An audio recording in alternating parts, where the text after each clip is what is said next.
ರಾಧಾಕೃಷ್ಣ ಹಿರ್ಗಾನ್ ಒಬ್ಬ professional criminal. ಆತನ ವಿರುದ್ಧ ಇನ್ನೂ 3-4 ಪ್ರಕರಣಗಳು ಇವೆ. ರಾಜಕೀಯ ಒತ್ತಡಕ್ಕೆ ಮಣಿದು ಪೊಲೀಸ್ ಅಧಿಕಾರಿಯನ್ನ ಸಸ್ಪೆಂಡ್ ಮಾಡಿದರೆ ಹಿಂದೂ ಜಾಗರಣ ವೇದಿಕೆ ದೊಡ್ಡ ಮಟ್ಟದ ಪ್ರತಿಭಟನೆಯನ್ನ ಮಾಡಲಿದೆ ಎಂದು ಹಿಂದೂ ಜಾಗರಣ ವೇದಿಕೆ ಮಂಗಳೂರು ವಿಭಾಗದ ಪ್ರಧಾನ ಕಾರ್ಯದರ್ಶಿ ಪ್ರಕಾಶ್ ಕುಕ್ಕೇಹಳ್ಳಿ ಎಚ್ಚರಿಕೆಯನ್ನ ನೀಡಿದ್ದಾರೆ. ಉಡುಪಿ ಪ್ರೆಸ್ ಕ್ಲಬ್ನಲ್ಲಿ ನಡೆದ ಪತ್ರಿಕಾಗೋಷ್ಠಿಯಲ್ಲಿ ಮಾತನಾಡಿ, ರಾಜ್ಯ ಮಟ್ಟದ ಒತ್ತಡಕ್ಕೆ ಮಣಿದು ಪ್ರಾಮಾಣಿಕ ಪೊಲೀಸ್ ಅಧಿಕಾರಿಯನ್ನ ಸಸ್ಪೆಂಡ್ ಮಾಡುವ ಕುರಿತು ಕೂಡ ಸರ್ಕಾರ ಮಟ್ಟದಲ್ಲಿ ಚರ್ಚೆ ಆಗ್ತಾ ಇದೆ. ಪೊಲೀಸ್ ಮತ್ತು ಸೈನಿಕರ ಆತ್ಮಸ್ಥೈರ್ಯವನ್ನ ಕುಗ್ಗಿಸುವ ಪ್ರಯತ್ನವನ್ನ ಅಂತಾರಾಷ್ಟ್ರೀಯ ಮಟ್ಟದಲ್ಲಿ ನಡೀತಾ ಇದೆ. ಅದರ ಭಾಗವಾಗಿ ಕಾರ್ಕಳದ ಘಟನೆ ನಡೆದಿದೆ ಎಂದು ಆರೋಪವನ್ನ ಮಾಡಿದರು. ಕಾಂಗ್ರೆಸ್ ಒತ್ತಡಕ್ಕೆ ಮಣಿದು ಕಾರ್ಕಳ ಪೊಲೀಸ್ ಇನ್ಸ್ಪೆಕ್ಟರ್ ಅವರನ್ನ ಅಮಾನತು ಮಾಡುವ ಕೆಲಸಗಳು ಆಗ್ತಾ ಇವೆ.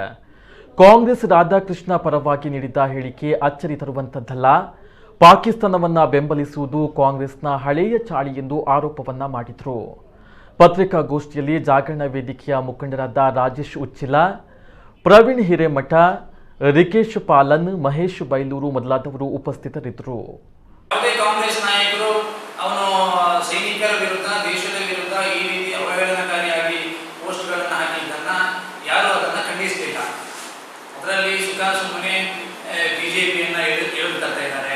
ಇದು ಬಿಜೆಪಿಗೆ ಮತ್ತು ರಾಧಾಕೃಷ್ಣ ಹಿರ್ಗಾನಕ್ಕೂ ಮತ್ತು ಹಿಂದೂ ಜಾಗರಣ ವೇದಿಕೆ ಕಳೆದ ಆಗಸ್ಟ್ 31ನೇ ತಾರೀಕಿಗೆ ಕಂಪ್ಲೇಂಟ್ ಕೊಟ್ಟಿದ್ದಕ್ಕೆ ಯಾವುದೇ ಸಂಬಂಧ ಇಲ್ಲ.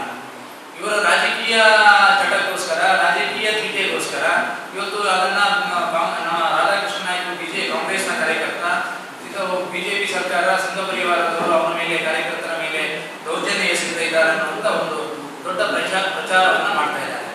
ಇದು ಸಹಜವಾಗಿ ನಮಗೆಲ್ಲ ಗೊತ್ತಿರುವ ಹಾಗೆ ಇದು ಕಾಂಗ್ರೆಸ್ಸಿನ ಹುಟ್ಟುಗುಣ.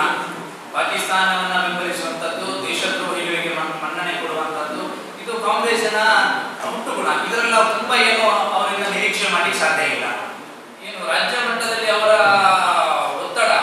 ಒತ್ತಡಕ್ಕೆ ಮಣಿದು ಇವತ್ತು ಒಬ್ಬ ಪ್ರಾಮಾಣಿಕ ಒಬ್ಬ ಸಬ್ ಇನ್ಸ್ಪೆಕ್ಟರ್ನ ಸಸ್ಪೆಂಡ್ ಮಾಡಲಿಕ್ಕೆ ಬಹಳ ದೊಡ್ಡ ಪ್ರಯತ್ನಗಳನ್ನ ಅವರು ಸರ್ಕಾರದ ಮಟ್ಟದಲ್ಲಿ ಮಾಡ್ತಾ ಇದ್ದಾರೆ.